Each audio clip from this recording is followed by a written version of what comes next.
기도하겠습니다.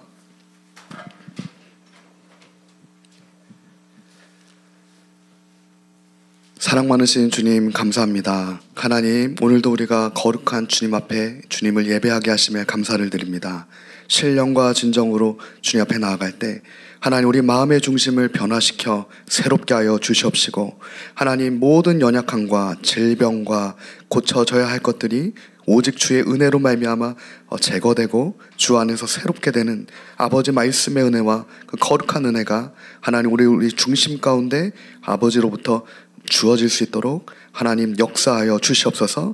날마다 새롭게 하시는 하나님 아버지를 바라볼 때, 하나님 그 십자가에서 우리를 대속하신 예수 그리스도 보혈의 은혜를 붙들 때, 하나님 오늘 우리와 함께 하시는 아버지 안에 우리가 거하게 될 때, 주님, 우리가 주님의 입술을 들어 주님의 영광을 선포하며 주의 말씀을 청종하며 주의 말씀을 듣고 마음의 변화를 받아 거룩한 결단으로 나아가는 그 자리까지 나아갈 수 있도록 하나님 역사하여 주시옵시고 은혜 더하여 주시옵소서. 예수님의 이름으로 기도합니다. 아멘. 시간이 빠릅니다. 쏜살 같다라고 하죠. 쏜살은 이미 화살이 활에서 띄어진 겁니다. 이미 그것은 관역을 향해 달려가고 있는 거예요. 지난 1년이 쏜살 같았습니다. 저희가 이곳에 와서 1년이 지났더라고요. 이곳에 와서 선지서들을 저희가 지난주까지 계속 살펴봤습니다. 1년 동안, 1년에 걸쳐 분열왕국 시기부터 바벨론 포로기까지의 소선지서들을 살펴봤었습니다. 호세아부터 지난주에 하박국까지 살펴봤어요. 지난주에까지 살펴봤던 이 스바냐와 하박국 선지자는 남유다가 바벨론에 의해 무너지기 바로 직전 선지자였습니다. 그 바로 직전 선지자까지를 저희가 살펴보았고, 그리고 이제 남은 선지자가 3명이 있습니다. 그 남은 선지자가 학개, 스가랴, 말라기 선지자예요. 그런데 이 구약의 39권 중에 12권이 소선지서거든요. 그 12권 중에 저희가 호세아, 요엘, 아모스, 오바데, 요나, 미가, 나훔, 하박국, 스바냐를 살펴본 겁니다. 그리고 학개, 스가랴, 말라기 선지자를 마저 살펴보기 전에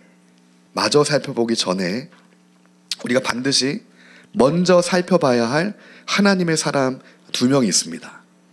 그 하나님의 사람 2명이 바로 오늘 본문의 다니엘과 에스겔입니다. 앞서 스바냐, 하박국 선지자와 오늘 본문의 다니엘 그리고 에스겔의 연관성이 무엇이 있는가? 스바냐와 하박국 선지자는 우리가 살펴봤듯이 임박한 여호와의 날을 선포했습니다. 그 날은 심판의 날이 될 것이고 그 날은 그렇게 멀지 않을 거다. 주님께서 곧 오신다. 그러나 그 심판 가운데도 구원을 얻게 되는 주님의 백성들이 있다. 선택받은 주님의 백성들이 있다. 그렇기 때문에 외양간에 송아지가 없고 밭에 소출이 없어도 여호와만으로 기뻐하는 이들, 그 구원받는 백성들, 그 하나님의 은혜를 입는 자들이 있다. 반드시. 그것을 하박국과 스바냐가 마지막에 포로로 팔려가기 전에 선포한 거예요. 그때 심판의 한 가운데서 구원을 얻게 되는 백성, 그 하나님의 사람이 바로 다니엘과 에스겔인 겁니다. 그래서 이 다니엘과 에스겔은 소선지서 12명 중에 한 명은 아닌 거죠. 이 대선지서 5권 중에 한 권씩으로 분류가 되는데, 이 다니엘과 에스겔은 소선지서는 아니지만 우리가 반드시 소선지서 사이에 반드시 그 말씀을 보고 그 다음에 에스겔의 지금 다음 세대인 학개와 스가랴 선지자를 봐야 우리가 하나님의 뜻을 더 온전히 알 수 있습니다. PPT 한번 띄워주시면, 그러니까 타임라인을 저희가 좀 정확하게 볼 필요가 있는데, 지금 소선지서 호세아부터 스바냐까지가 바벨론 포로 이전의 선지자들이에요. 바벨론 포로 이전이라고 하는 거는 다윗 왕조가 BC 10세기에 시작합니다. 예수님 오시기 1000년 전 BC 10세기에 시작해요. 그래서 제가 항상 아이들을 교육할 때 다윗이 항상 쫓겨다녔기 때문에 열 받아 있을 거다. 그래서 다윗이 10세기로 외워라. BC 10세기. 그 10세기부터 다윗 왕조가 500년이 가는 겁니다. BC 6세기까지. 그 500년간에 나왔던 선지자들이 지금 12명의 소선지서 중에 9명의 선지자가 되는 거예요. 그래서 우리가 메시지가 동일했던 것을 보게 되는 겁니다. 너희가 땅의 것을 구하지 말고 하나님을 바라라. 땅의 것으로 기뻐하지 말고 하나님으로 기뻐해라. 오직 예수만 붙들어라. 동일한 메시지가 500년 동안 선포됐던 겁니다. 그런데 완악하고 죄인된 하나님의 백성들이 그 말씀을 들을까요? 들을 수 있겠습니까? 들을 수가 없는 거예요. 아무리 선지자들이 와서 하나님의 말씀을 선포해도 들을 수가 없는 겁니다. 그 중심이 들을 중심이 돼 있지가 않은 거예요. 그래서 우리가 알다시피 70년의 바벨론 포로기로 들어가게 됩니다. 근데 하나님은 은혜가 많으시고 긍휼이 많으셔서 포로 기간이 70년이에요. 70년. 700년이 아닙니다. 사실 500년 동안 말씀하셔서 듣지 않았으면 1000년은 이렇게 포로가 돼야 될 것 같은데 그렇지가 않죠. 딱 70년. 그 징계의 시간을 주세요. 근데 그 징계의 시간은 새롭게 되기 위한 시간이었습니다. 마음의 변화를 받아 다시 주님의 말씀을 듣고 아버지가 말씀하시는 그 자리로 나아가게 하시기 위한 그 시간이 70년이 주어진 겁니다. 이 바벨론 포로기 70년 때 하나님의 말씀이 임하게 되는 하나님의 백성 2명이 다니엘과 에스겔인 겁니다. 이 스바냐의 메시지를 마지막으로 다니엘이 BC 605년에 바벨론 1차 침공 때 포로로 끌려가게 되고요. BC 597년에 에스겔이 2차 포로로 끌려가요. 그리고 우리가 알다시피 BC 586년에는 다 끌려갑니다. 완전히 무너지게 돼요. 그렇게 70년이 지나게 되는 거죠. 놀라운 것은 다니엘서를 보면 다니엘이 예레미야서를 읽다가 하나님의 뜻을 깨닫고 다니엘서 9장에 주님께서 70년을 정하신 거고 이제 그 70년이 끝나는구나. 그리고 다니엘이 결단하고 기도로 들어갑니다. 그 결단의 기도. 그리고 나오는 하나님의 그 다음 세대 백성이 학개와 스가랴와 말라기가 돼요. 그리고 신약의 세례요한으로 이어지게 됩니다. 오늘 우리가 본문을 보기 전에 이 전체적인 구약에 방금 설명드렸던 이 그림이 머릿속에 있어야 돼요. 안 그러면 너무 어렵습니다. 선지서 한 권 한 권도 어려운데 선지서 한 권 한 권이 하나로 이어져서 소선지서 12권이 사실 한 권인 거예요. 소선지서 12권을 한 권으로 우리가 이해하려면 그 사이에 다니엘과 에스겔을 포함해서 17권의 선지서, 구약의 절반을 포함하는 이 선지서가 하나로 우리한테 통합되어져 있어야 됩니다. 그래서 우리가 이번 주에 다니엘 그리고 에스겔, 이렇게 다니엘과 에스겔을 보려고 합니다. 그래야 하나님의 뜻을 더 분명하게 우리가 알 수 있다. 그래서 12월 1월 주일에는 다니엘서를 보고요. 1월부터 한 달 동안 저녁 기도회를 진행을 합니다. 그때는 에스겔서로 나아가려고 합니다. 에스겔서를 주중에 보는데 놀랍더라고요. 다니엘과 에스겔이 동일하게 포로로 팔려갔어요. 젊은 시절 팔려간 겁니다. 아무 소망이 있을 수가 없는 거예요. 그런데 그런 다니엘에게 하나님의 지혜와 총명과 은혜와 긍휼을 처음부터 주시는 겁니다. 1장에서부터. 에스겔도 마찬가지예요. 에스겔 1장에서부터 하늘이 열리고 시작합니다. 놀라운 하나님 말씀이에요. 제가 말씀을 보면서 좀 하나님께 간구하게 되고 소망을 갖게 되는 것은 하나님 우리에게도 다니엘에게 주신 뜻을 정하여 아버지 앞에 나아갈 때 우리의 마음을 새롭게 하셔서 주님의 지혜와 총명과 은혜와 긍휼을 부어주시고 에스겔에게 주신 것처럼 하늘이 열려서 하나님의 이상을 알게 되는 그 놀라운 은혜를 경험하게 하여 주시옵소서. 다니엘과 에스겔처럼 우리가 그 앞에 그 주님 앞에 낮은 마음으로 설 때 그 동일한 은혜를 우리에게 베풀어 주시옵소서. 그 기도를 하게 됩니다. 그 간구가 이 시점에서 2025년이 마무리되고 2026년이 시작되게 되는 이 시점에 우리의 간구와 소망과 기도가 되기를 예수님의 이름으로 축원합니다.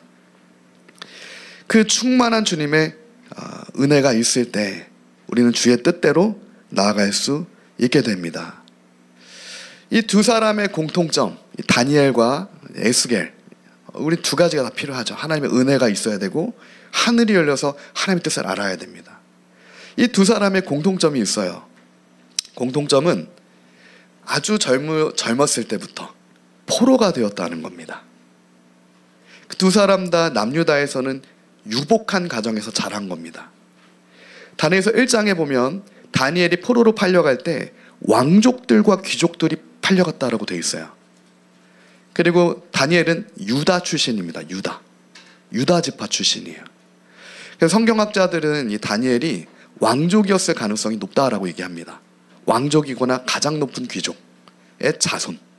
다니엘이 팔려갔을 때가 보통 13살에서 15살 정도 됐었을 때라고 얘기합니다. 그 다니엘, 하나님의 뜻이 있죠. 아마 다니엘을 보면, 성경학자들의 말을 종합하면 다니엘은 다윗의 자손이었을 가능성이 높죠. 유다 지파로서. 그 하나님의 계획과 뜻이 다니엘에게 주어졌고, 또한 에스겔은 제사장 가문의 출신입니다. 그런데 젊었을 때부터 에스겔도 포로로 팔려가요. 둘이 나이가 비슷합니다. 한 명은 제사장으로서, 그리고 한 명은 왕족, 귀족으로, 이렇게 두 명의 인물이 굉장히 상징적으로 포로로 팔려가게 됩니다. 그리고 하나님께서는 그 포로된 자리에서부터 제사장 에스겔을 통하여서, 그리고 그 다윗의 후손, 왕족, 귀족 다니엘을 통하여서 하나님의 뜻을 새롭게 세우시는 것을 우리가 볼 수 있습니다. 이 두 명의 공통점은 그곳에서부터 진짜 기도자로, 진짜 예배자로, 포로된 그 자리에서부터, 가장 낮아진 그 자리에서부터 말씀이 열리고 하늘이 열리고 환상이 열리고 계시와 응답이 주어지는 그 치열한 영적 전쟁에 승리하게 되는 제사장 에스겔과 하나님의 사람 다니엘을 우리가 볼 수가 있게 됩니다. 이것은 마치 예수님이 말씀하신 것처럼 마음이 가난한 자들, 이 마음이 가난한 자는 진짜 마음이 가난한 자죠. 라오디게아 교회처럼 나는 부유하다, 그러나 너는 실상 부유하지 않은 자다, 이렇게 경고를 받는 그런 상태가 아니라 정말 마음이 낮아져 있는 상태야. 그 마음이 가난한 자, 마음이 곧 청결한 자, 그가 주님을 볼 것이다. 마음이 청결하고 낮은 마음으로 하나님의 이상을 그에게 보여주시고 말씀의 뜻을 보여주실 거다. 그 은혜를 베풀어 주시겠다라고 말씀하신 것처럼 포로로 팔려간 그 자리에서 더 이상 아무것도, 부모님도 의지할 수가 없게 되는 거죠.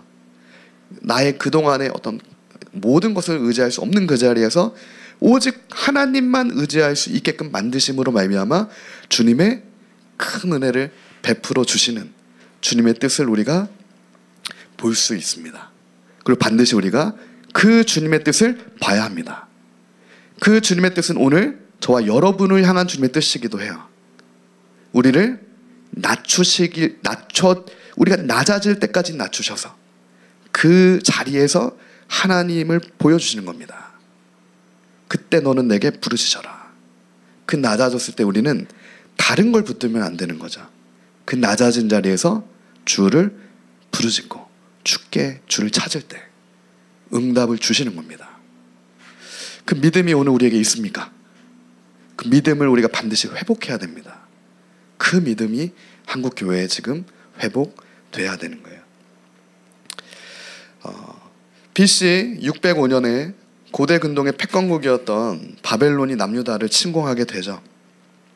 이 바벨론은 당시에 아수르와 애굽, 당시 최강대국을 다 무너뜨리는 바벨론입니다. 그러니까 지금으로 치면은 가장 최강의 패권국가 바벨론이 되는 거예요. 그 바벨론이 3차에 걸쳐 지금 남유다를 공격하게 될 겁니다. 그 바벨론이 3번에 걸쳐 남유다를 공격한다? 완전히 무너지게 되는 거예요. 조그만 소망도 없게 되는 겁니다. 남유다로서는. 그때 1차 침공, BC 605년에 1차 침공 때 지금 다니엘이 포로로 팔려가고 서두에 말씀드린 것처럼 597년 2차 침공 때는 여호야긴 왕이 잡혀가요. 그 여호야긴 왕과 1만 명의 사람들이 포로로 잡혀갑니다. 그 1만 명의 포로 중에는 제사장 에스겔도 포함되어 있어요. 젊은 나이의 에스겔입니다. 그리고 3차 포로 때는 다 이제 무너지게 되는 거예요. 시드기야가 마지막 왕으로서 3차 포로가 되면서 남유다는 결국 20년에 걸친 바벨론의 3차 침공에 의해 철저히 무너지게 됩니다. 모든 것이 폐허가 되는 거예요. 마치 남유다의 마지막 왕 시드기야의 모습과 같습니다. 지금 남유다의 모습이 두 눈이 뽑혀버린 거예요.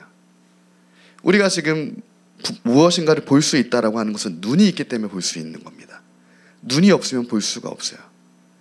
근데 시드기야에게 두 눈이 뽑혀졌다? 이건 굉장히 상징적인 하나님의 뜻입니다. 남유다의 두 눈이 뽑혀 있는 거예요. 소경된 겁니다.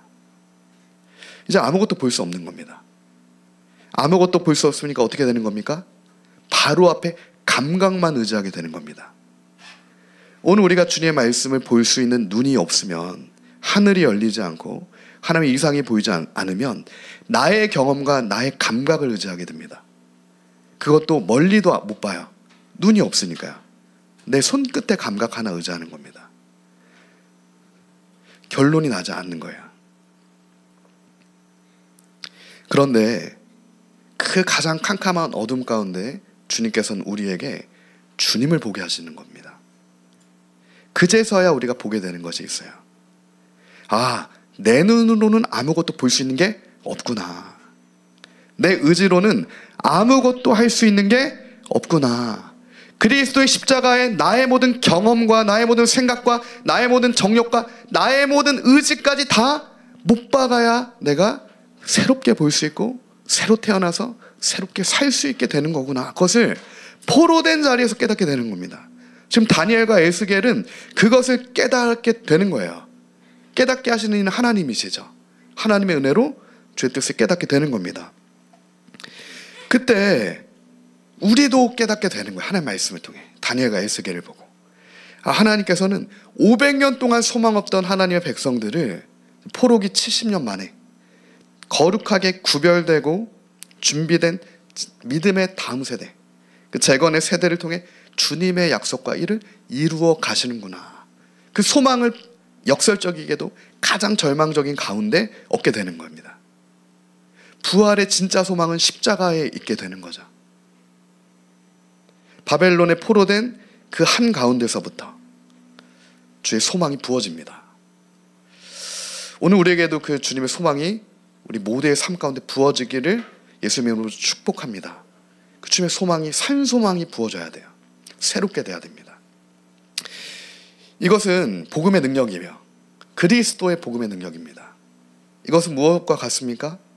십자가를 통하여서 예수님께서 음부에 내려가셔서 그 사망으로부터 부활 승리 이루신 그리스도의 복음의 능력과 승리가 오늘 우리의 삶 가운데, 중심 가운데 주어져 있는 것과 동일한 겁니다. 지금 이 세상의 한가운데 정치, 외교, 경제 그 한가운데 주님의 십자가가 세워지게 된다는 거예요. 바벨론의 중심부에 그리스도의 십자가가 세워지는 겁니다. 다니엘과 에스겔을 통하여서. 오늘 우리 안에, 우리의 중심 가운데 예수 그리스도의 십자가가 세워져야 됩니다. 우리가 그리스도 안에 거해야 되는 거예요. 그리스도 안에, 그리스도의 십자가가 우리 안에 세워질 때 우리가 세상에 나아가면 빛과 소금으로, 하나님의 백성으로, 다니엘과 에스겔처럼 거룩한 결단이 있고 하나님을 아는 자로 그렇게 주의 뜻을 주님께서 우리를 통하여서 이루어 가신다라는 거죠. 그게 성도들에게 주시는 하나님의 약속이고 소망입니다. 그게 교회에게 주시는, 일곱 교회에게 주시는 요한계시록에서 교회들을 흔들어 깨우시는 주님의 뜻이에요. 더 이상 잠들어 있지 말고 이제는 깨어나서 말씀 붙들고 약속 붙들고 소망을 갖고 이제는 오직 예수님 붙들고 나아가라. 그러면 주님께서 준비한 살 길을 보여주시겠다. 더 이상 우리의 보이지 않는 눈을 의지할 필요가 없는 거예요. 더 이상 내 손끝의 감각을 의지할 필요가 없는 겁니다. 더 이상 시기, 질투, 미움, 다툼, 험담 이런 것들을 내가 붙들 이유가 없는 겁니다. 우리가 왜 우리 삶 가운데 이런 걸 붙들게 됩니까? 하나님이 보이지 않으면 나의 정욕을 붙들게 된다는 거예요. 그러나 주님께서는 오늘 우리에게 그것을 십자가에 못 박아라. 주와 함께 죽고 그러면 주와 함께 살게 되는 소망의 은혜가 부어질 거다라고 약속해 주신다는 거예요. 그 은혜와 긍휼을 입은 자, 포로로 팔려간 소년 다니엘이에요. 다니엘에게 주님의 그 은혜와 긍휼이 임하였더라. 오늘 8절 말씀입니다. 다니엘이 뜻을 정하여 왕의 음식과 그가 마시는 포도주로 자기를 더럽히지 아니라 하고 자기를 더럽히지 아니하도록 환관장에게 구하니 하나님이 다니엘로 하여금 환관장에게 은혜와 긍휼을 얻게 하신지라. 아멘. 사람의 눈으로 보면 다니엘이 환관장을 통하여 은혜와 긍휼을 입었구나 이렇게 보일 수가 있어요. 성경 분명히 얘기합니다. 하나님이, 주어가 하나님이에요. 하나님이 다니엘로 환관장에게 은혜와 긍휼을 얻게 하신 거다. 오늘 우리 삶 가운데 하나님이 주시는 놀라운 호의가 충만합니다. 근데 우리가 소경되고 보이지 않으면 그것을 내가 했다라고 생각하게 돼요. 아니면 환관장이 나를 도와줬구나. 그러면 더 높은 권력자에게 내가 도움을 구해야겠구나. 그럼 내가 살아남을 수 있겠구나. 이것은 시드기야의 생각이고 여호야김의 생각입니다. 결국 두 눈이 뽑히고 멸망하게 되는 생각이에요. 그렇지가 않습니다. 누가 그 환관장으로 하여금 하나님의 사람 다니엘에게 은혜를 입게 하신 겁니까? 하나님이요. 누가 우리를 수렁에서 건져주신 겁니까? 하나님이요. 내가 그 수렁에서 하나님께 기도할 때 사람을 보내주셔서 나를 끄집어내주시고 나를 살 길로 인도해 주신 겁니까? 하나님이 그렇게 하신 겁니다. 그것을 우리가 바로 보고 그 하나님께 영광을 올려드린 고백이, 믿음의 고백이 회복되어야 되는 거예요. 주님께서 하셨구나.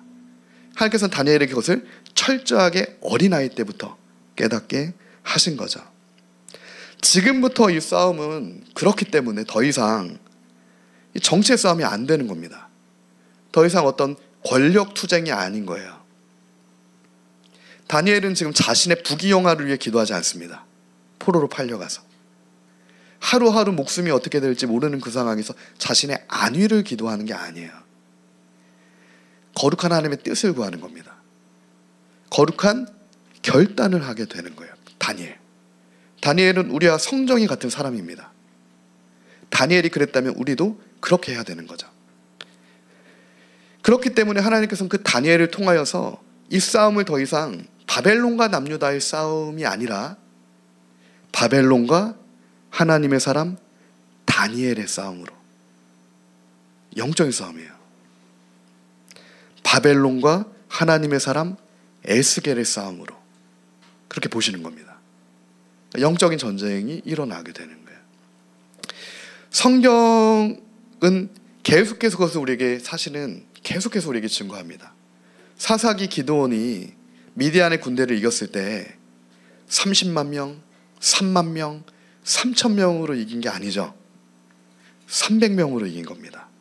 한 나라를, 미디안이라고 하는 거대한 나라를 300명, 중심 있는 그 300명으로 이기게 되는 그 승리를 하나님이 주시는 거죠. 마찬가지로 지금 바벨론과 영적 전쟁, 이 기도의 전쟁입니다. 이 영적 전쟁이 붙은 게 일만의 군대가 아니라 다니엘과 에스겔이에요. 그래서 우리가 봐야 됩니다.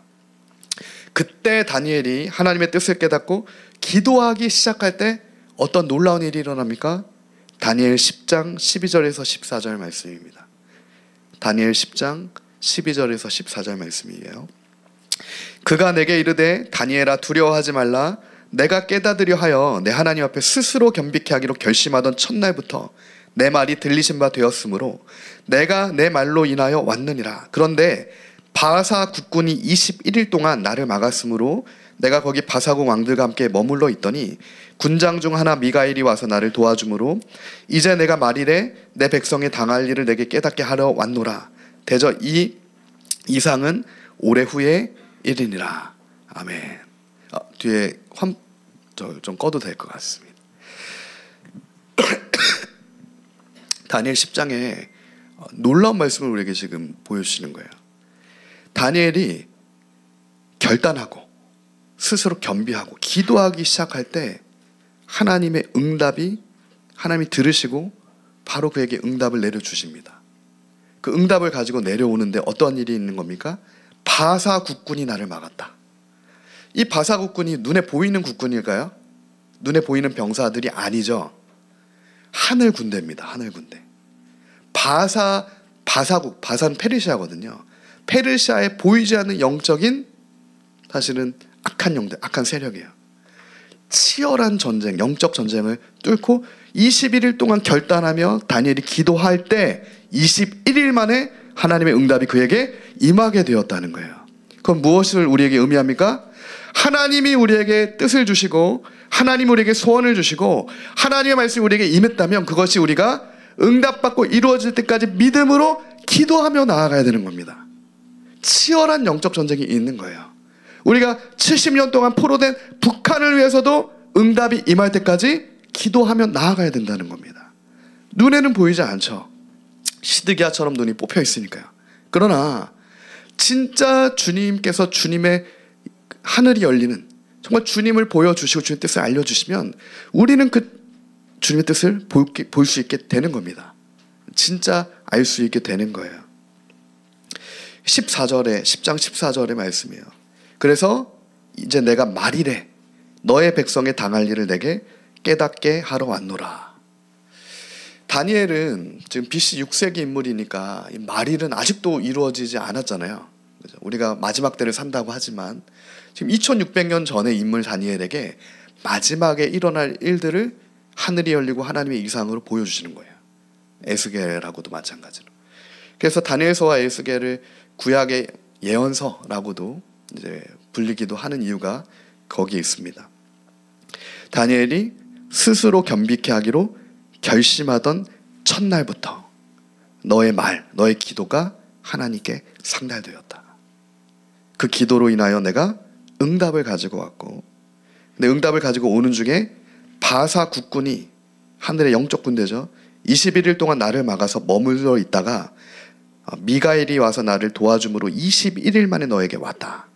그리고 이제 하나님의 뜻을 너에게 알려주겠다. 저는 이러한 영적 세계에서 일어날 일들이 오늘 우리에게도 있다라고 확신합니다. 하나님 말씀 믿기 때문에. 그래서 우리는 기도해야 되는 거예요. 그래서 말씀 붙들어야 됩니다. 환관장을 따라갈 이유가 없는 겁니다. 페르시아의 왕에게 잘 볼 이유가 전혀 없는 거예요. 모든 왕을 주관하시는 하나님 앞에서 우리가 할 것은 무엇입니까? 사람의 눈치를 보는 게 아니고 잘 보이려고 하는 게 아니라 하나님 앞에서 거룩한 결단으로 서는 것. 하나님 앞에서 다니엘처럼 거룩한 결단으로 서는 것. 그게 답니다. 오늘 우리가 해야 할, 포로가 해야 할, 가장 낮아진 상태에서 해야 할 전부 다는 거예요.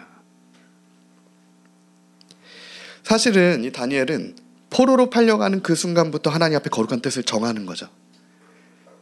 지금 1장에서 소년 다니엘이 하나님 앞에 거룩한 뜻을 정하는 거예요. 그리고 다니엘서 10장에서 이제 노년의 다니엘이 또 하나님 앞에서 거룩한 뜻을 정하는 겁니다. 계속해서 하나님 앞에 거룩한 결단은 갱신이 돼야 됩니다. 과거의 어느 한날, 어느 시점에 내가 하나님 앞에 거룩한 결단을 했던 그걸로 계속 가는 게 아니에요. 10년 전에 했던 결단, 오늘 우리가 다시 주님 앞에 그 거룩한 결단으로 나아가야 되는 겁니다. 다니엘처럼. 다니엘이 사자굴에 들어갔을 때 나이는 70대 정도 됩니다. 팔려갔을 때 나이는 10대였고요. 그래서 하나님께는 때마다 시마다 주님의 은혜가 부어졌을 때 거룩한 결단으로 하나님 앞에 나아가서 하나님으로부터 은혜와 호의를 받아 그 어려움을 통과하게 되고 주님의 뜻을 알게 되는 그 은혜가 계속해서 주어져 있었던 거죠. 오직 예수님만 붙들었던 겁니다. 이 거룩한 뜻은 다른 게 아니에요. 오늘 우리가 하나님 앞에 어떤 거룩한 뜻을 정해야 하는가? 오직 예수의 거룩한 뜻을 정해야 됩니다. 오직 예수님만 붙들겠다. 오직 예수님의 은혜만 구하겠다. 그러면 그 주님께서 환관장을 통하여 은혜와 긍휼을 베풀어 주신다고요. 그럼 그 주님께서 이 다리오 왕을 통해, 고레스 왕을 통해 하나님의 은혜와 긍휼을 베풀어 주시는 거예요. 오늘 우리에게도 이와 같은 결단이 있길 소망합니다. 더 이상 우리가 세상의 환경과 어둠에 잠식되지 않겠다. 더 이상 우리가 짐승과 우상을 붙들지 않겠다. 더 이상 우리가 환경을 붙들지 않고 더 이상 우리가 나의 과거를 붙들지 않겠다.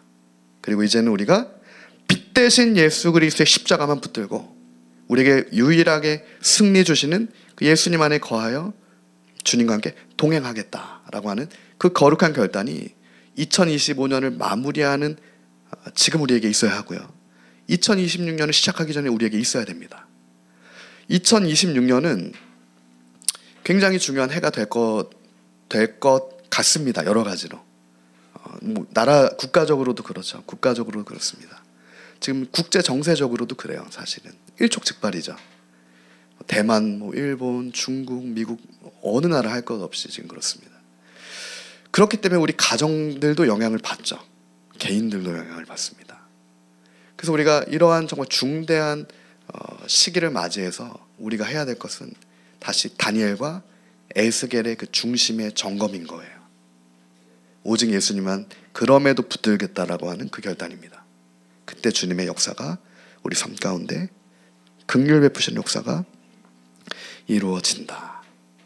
다니엘은 뜻을 정하여 하나님 앞에 섰기 때문에 하나님의 은혜와 긍휼을 입게 되는 거죠. 다니엘은 이후에 바벨론 그리고 페르시아 제국이 바뀌어도 왕이 바뀌어도 다니엘은 하나님 앞에 놀랍게 쓰임을 받고 다니엘은 마지막 그 바벨론을 무너뜨리는 페르시아의 그 분봉왕이었던 다리오와 고레스죠. 페르시아의 첫 번째 왕이 바사왕 고레스 때까지도 다니엘은 하나님의 뜻을 붙들고 주님과 동행하며 나아가게 돼요. 그리고 마침내 그 고레스 원년, 페르시아의 고레스 원년에 다니엘서에 나오는 다리오는 그 고레스의 친척 다리오입니다. 그래서 메데바사 연합군이 바벨론을 무너뜨렸거든요. 그때 이제 왕은 고레스인 거예요. 그 고레스 원년까지 마침내 주의 뜻이 이루어지는 것을 다니엘이 보게 되는 겁니다.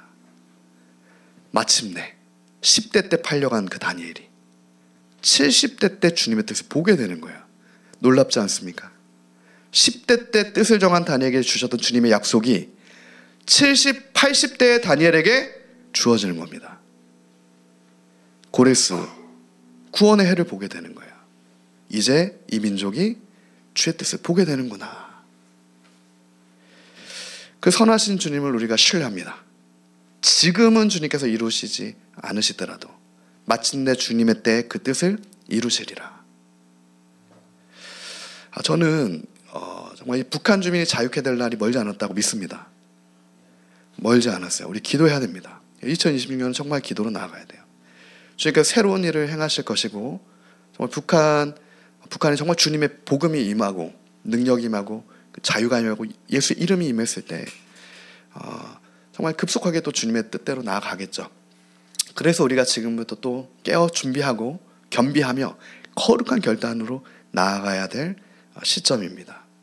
우리는 주님의 구원의 해를 보게 될 것이고 그 복된 인생 가운데 거하게 될 겁니다.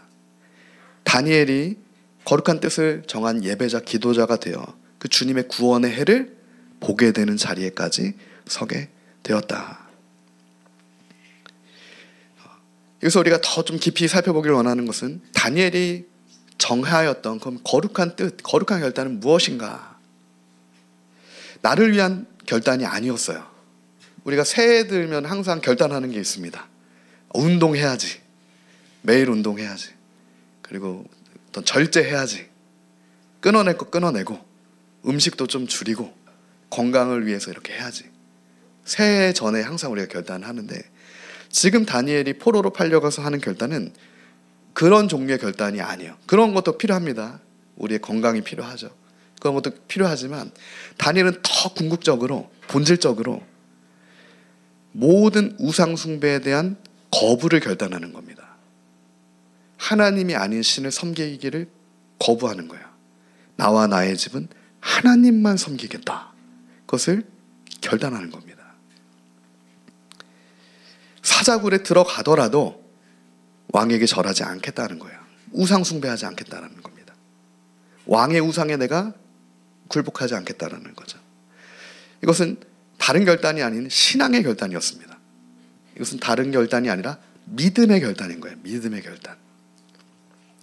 지금 다니엘은 1장에서부터 왕의 포도주와 진미를 거부하게 되는 것을 우리가 보게 되는데, 당시에 왕의 포도주와 진미를 거부한다는 것은 그냥 왕의 기름진 것을 거부하고 내가 이렇게 겸손하게 이런 차원이 아니에요. 우리가 알다시피 고대 근동의 왕이 먹던 것들은 다 제사 음식입니다. 그러니까 무슨 얘기냐면, 다니엘은 지금 바벨론 왕의 진미와 포도주를 거부했던 게 그 왕의 포도주와 음식이 바벨론의 마르둑, 바벨론의 신에게 바쳐졌던 제사 음식이기 때문에 그것을 거부한 거예요. 그런 간접적인 우상 숭배까지도 다 거부한 겁니다. 그게 결단이에요. 하나님 앞에 하나님의 이름을 망령되게 하는 것은 작은 것 하나라도 다 거부하겠다라고 하는 그 믿음의 결단이에요.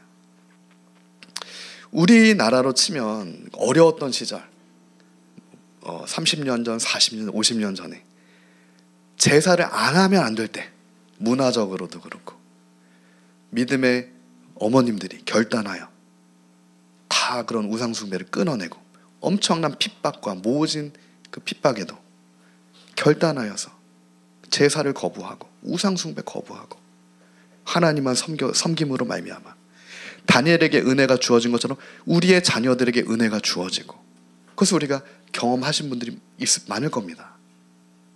그때는 어렵죠. 그때는 환난이에요. 그러나 반드시 다니엘과 에스겔을 통과하여 재건의 세대가 일어나게 되죠. 학개, 스가랴, 스룹바벨, 에스라, 느헤미야. 그러니까 하나님께서 지금 하나님의 뜻을 일으키시는 거예요. 그 뜻을 정하는 겁니다. 그 우상숭배를 하지 않겠다라고 하는 것을, 모든 재물을 거부하겠다는 것을 마음으로부터 결단했다. 오늘 우리가 이 시대 가운데서도 그 뜻을 정해야 됩니다. 다른 뜻 아니에요. 하나님께 더 그런 게 아닙니다. 모든 우상숭배를 거부하겠다라고 하는 그 마음의 중심의 결단이 필요해요. 그러면 주님께서 그 우상숭배가 뭔지를 눈을 열어 알려주시는 거예요. 그 전까지는 못 보는 겁니다. 이 당시에 수많은 사람들이 포로로 팔려갔어요. 지금 다 팔려갔습니다. 대부분 다 바벨론의 우상숭배에 동참하는 거예요. 그러나 정말 소수의 남은 자, 그 마음의 중심에 결단이 있는 자들은 거부하는 겁니다. 목숨 걸고 그렇게 나아가는 거예요. 서머나 교회, 빌라델비아 교회처럼 그렇게 가는 거죠. 이 다니엘이 뜻을 정했다라고 하는 것은 이 히브리어로 이 뜻이 레부입니다. 레부. 제가 계속 여러 번 말씀드렸는데, 이 레부라고 하는 것은 마음을 뜻해요. 마음. 그래서 이스라엘 사람들은 우리의 생각과 우리의 감정과 의지가 마음에 있다라고 생각을 합니다. 지금도 그렇게 생각해요. 그러니까 이성이 따로 있고 감정이 따로 있고 의지가 따로 있는 게 아니라 하나라고 생각을 하는 겁니다. 성경은 우리에게 그렇게 얘기해요. 언제부터 우리가 머리 따로, 생각 따로, 감정 따로, 의지 따로 다 3분할 되게 됐는가? 이건 헬라 철학입니다. 교회 안에 헬라 사상은 사단의 사상이에요. 다이몬 사상입니다. 그게 들어오면 다 분리되고 조각돼서 머리 따로, 감정 따로, 의지 결단 따로, 이렇게 따로. 그러니까 아무것도 안 되는 거예요. 그러나 성령이 우리에게 임하시면 새 마음을 주시겠다. 에스겔 36장의 말씀처럼 그 새 마음이 부어지고 새 영이 부어지고 새 마음이 부어지면 우리가 이제 마음이 하나님이 주시는 그 마음으로 회복되게 되는 거죠. 그 레부가 회복되게 됩니다. 조각난 이 마음이 하나로 회복되게 되는 거예요. 그게 마음의 회복입니다. 그게 뜻을 정한다의 뜻이에요.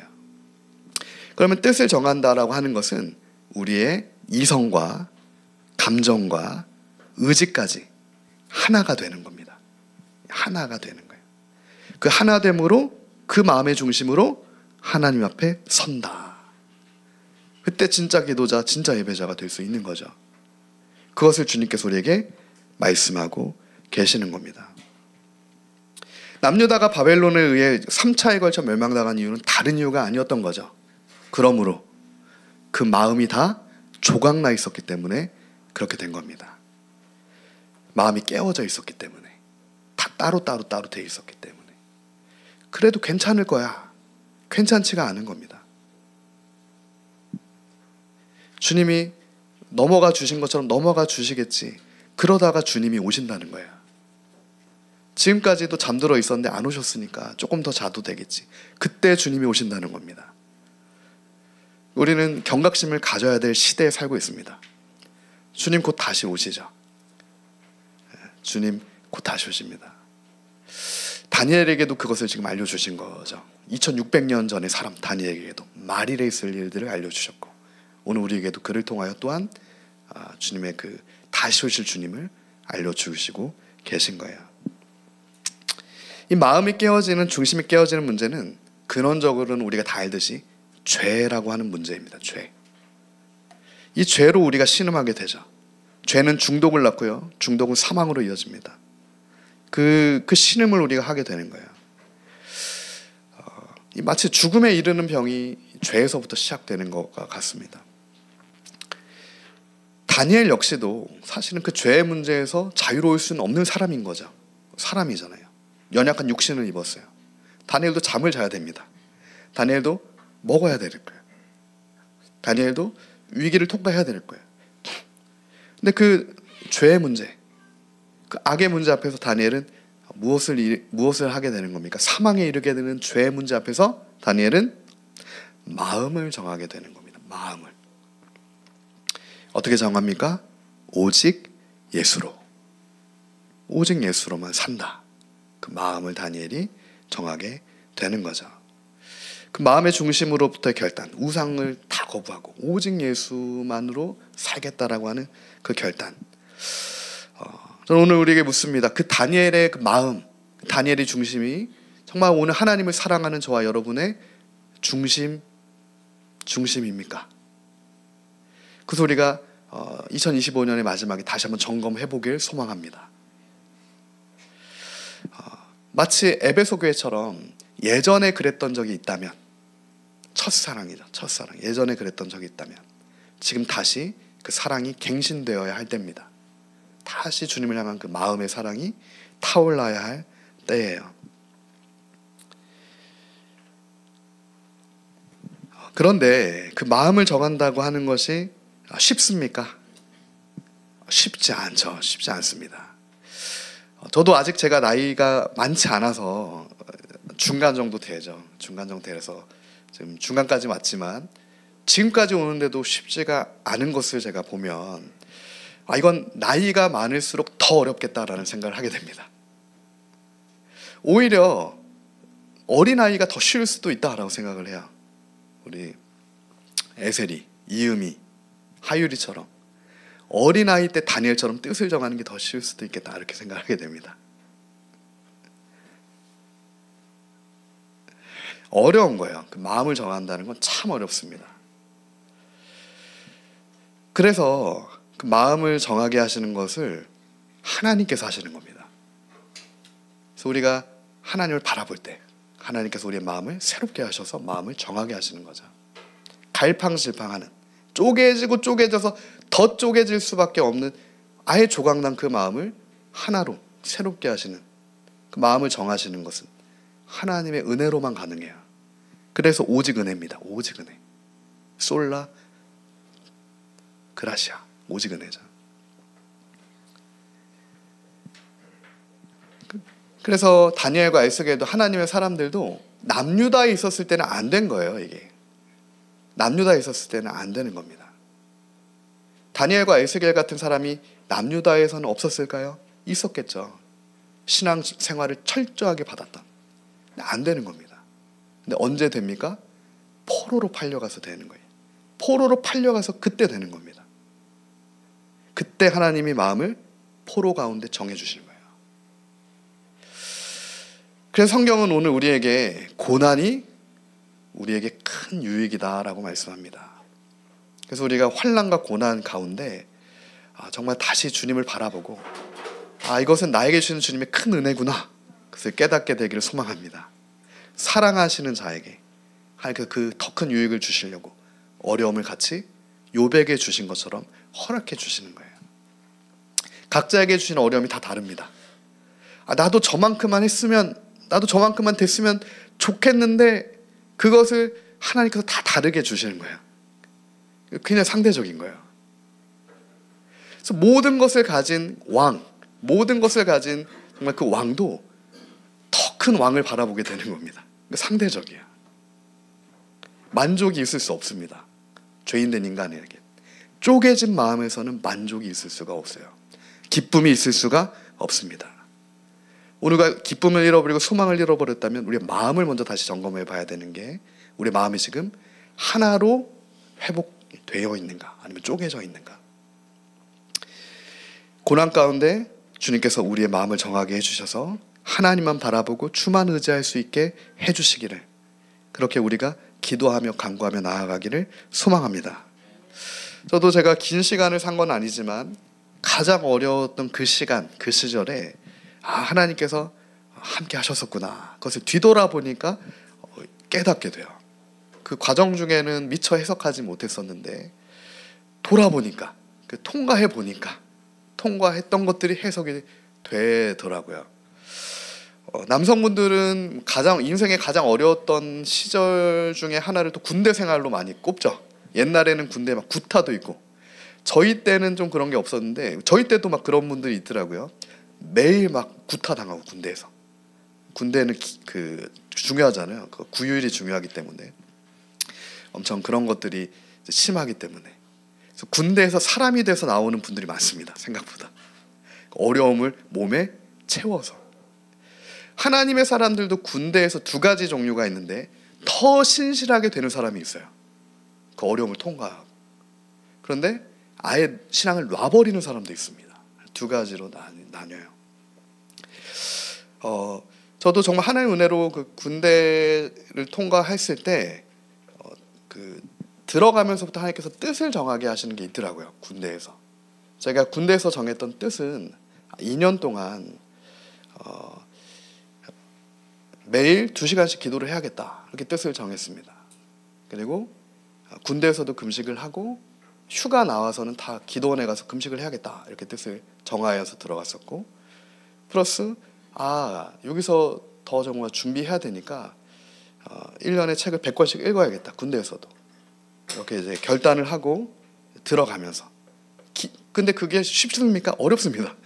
어려워요. 그래서 기도를 하게 돼요. 결단을 시키신 분이 주님이시라면 기도하면 주님 은혜를 베풀어 주셔서 할 수 있게 하여 주시옵소서. 근데 뒤돌아보니까 놀랍게 그것을 가능하게 해주시더라고요.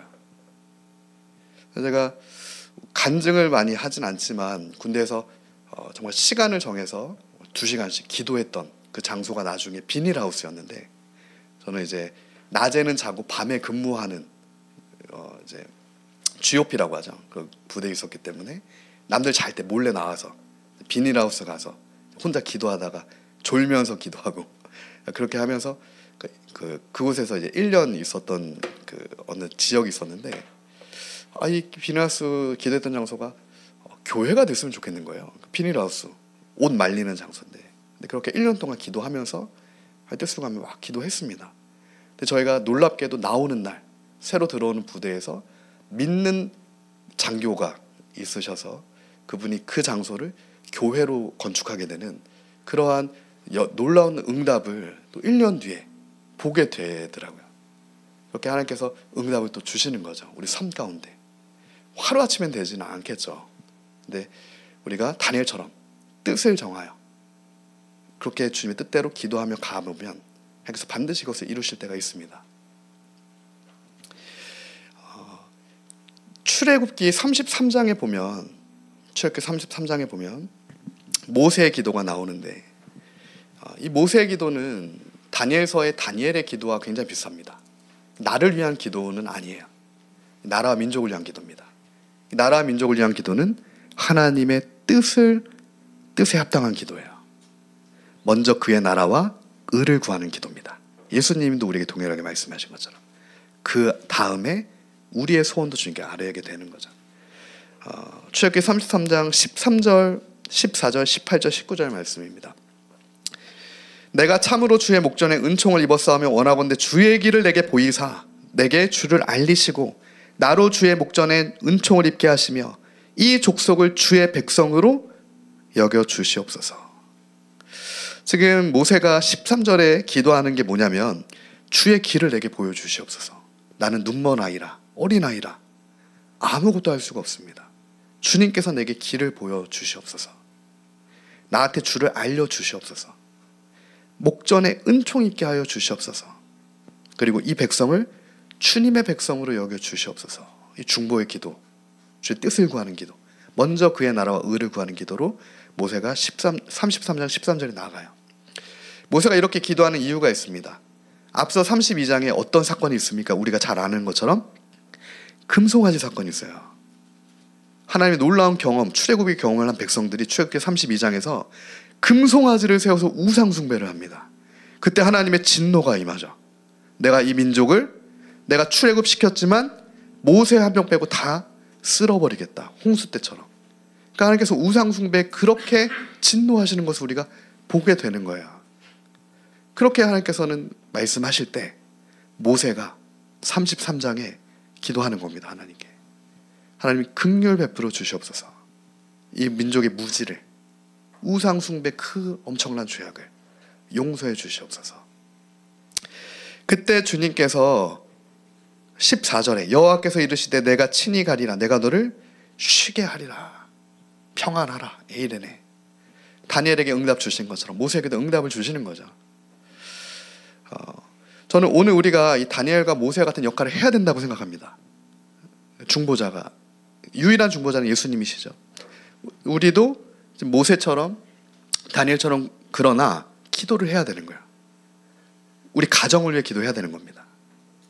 우리 남편과 아내와 자녀와 믿지 않는 친척과 우리 부모님, 아버지의 우상 숭배와 그런 게 있다고 하면 하나님의 가장 큰 진노는 10계명 1계명 우상 숭배입니다. 도덕적인 건 그 다음 것들이에요. 우리는 바꿔서 생각하자. 근데 하나님의 정말 하나님 가장 싫어하는 것을 우리가 하나님께 긍휼 구하면서 하나님 만나 주십시오. 하나님 만나 주세요. 변화시켜 주세요. 그 마음을 주님께 새롭게 하여 주세요. 그래서 더 이상 우상 숭배 피 흘리는 손이 아니라 하나님 앞에 나올 수 있도록 그에게 긍휼 베풀어 주시고 한국 교회에 주님 은혜 더하여 주시옵시고 북한 땅에 주님의 은혜를 더하여 주시옵소서. 그 모세의 기도가 지금 필요한 때라는 겁니다. 그때 18절 말씀이죠. 주님께서 한 번 더 말씀하실 때 모세가 이르되 원하건대 주의 영광을 내게 보이소서. 여호와께서 이르시되 내가 내 모든 선한 것을 내 앞에 지나가게 하고 여호와의 이름을 내 앞에 선포하리라. 나는 은혜 베풀 자에게 은혜를 베풀고 긍휼히 여길 자에게 긍휼을 베푸느니라. 아멘. 여호와의 영광을 너의 앞에서 선포하겠다라는 약속이 기도자 모세에게 주어지는 것을 우리가 보게 됩니다. 이 민족의 죄악을 자기 죄로 안고 주님 앞에 기도하며 나아갈 때 은혜 베풀 자에게 은혜 베푸시고 긍휼 베풀 자에게 긍휼을 베푸시는 그 은혜와 긍휼이 모세에게 임하고 모세를 통해 하나의 백성에 임하는 것처럼 그 은혜와 긍휼이 지금 뜻을 정하여 하나님 앞에 기도하기 시작한 다니엘에게 임하고 다니엘을 통하여서 하나님의 백성들에게 임했다면 오늘 우리도 그와 같은 중심으로 하나님 앞에 섰을 때 하나님께서 저와 여러분을 통하여서 은혜 베풀 자에게 은혜를 베풀어 주시고 긍휼 베풀 자에게 긍휼을 베풀어 주시는 그 은혜가 우리 한 사람 한 사람에게 임할 것이고 우리 가정에게 임할 것이고 우리 교회에게 임하며 이 민족에게 임하고 열방까지 임하게 될 것을 믿습니다. 그게 복음의 능력입니다. 그리스도의 십자가 복음의 능력이에요.